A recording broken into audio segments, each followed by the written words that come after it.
I'm leaving Auckland now, but the jumper's coming with me.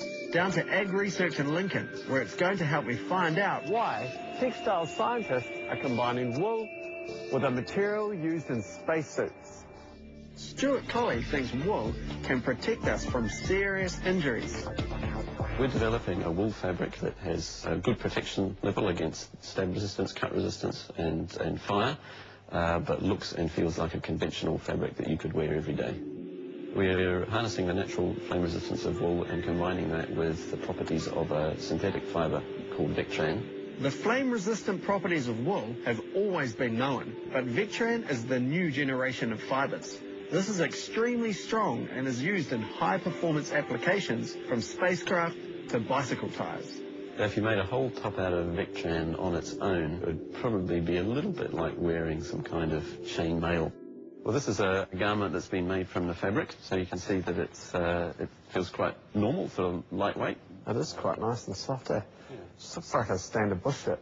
So what about the flame-resistant properties? Yeah, we can show you that. If we get you to hold this piece of fabric here, it's the same type of fabric as we have there. And if you grab a hold of that one there, and just bring it onto the fabric, right, and start burning away and see what you feel. Feels nothing yet. Just looks cool. Smells like lamb's tails. Wool is a protein fibre and doesn't burn well. In fact, as it burns, it creates a charred coating that actually prevents further burning. Adding the Vectran provides a strong fireproof structure that holds the charred wool in place. So you get a really good sort of synergistic effect of the two fibres together. So how much wool is it? It's about 70% wool and 30% Vectran in that one.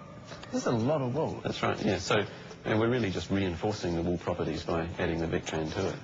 I'm kind of getting bored of the fire. It's going for ages, so what about stabbing? Yeah, let's have a look at that. Yeah, that sounds fun.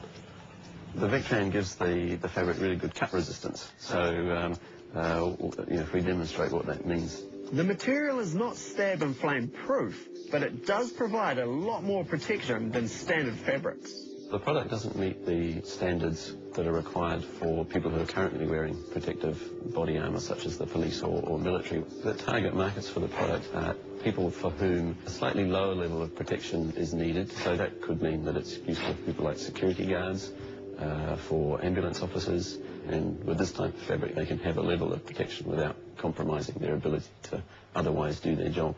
So now we're going to do a little stabbing test on the jersey that we had, mate? Yeah, let's do that.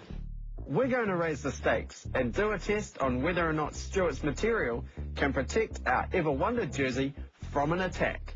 So what am I going to stab him with? Well, I think we'll stab him with a screwdriver, because we're talking about this fabric being used in scenarios where an improvised weapon might be used against the person. So I'll lie him down. Can I go full force? Yeah, see how you go, yeah. Maybe I'll start soft and see how we go. Didn't even make a mark. No, nothing at all. Maybe two hands.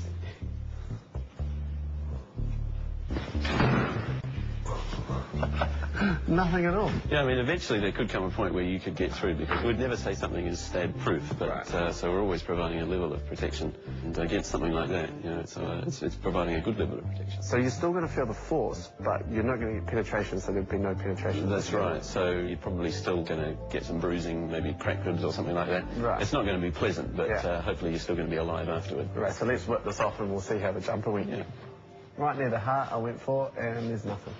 I just found malicious. We're leaving Lincoln and heading to Wellington, where after the break, we find out what happens when gold, nanotechnology and fashion combine.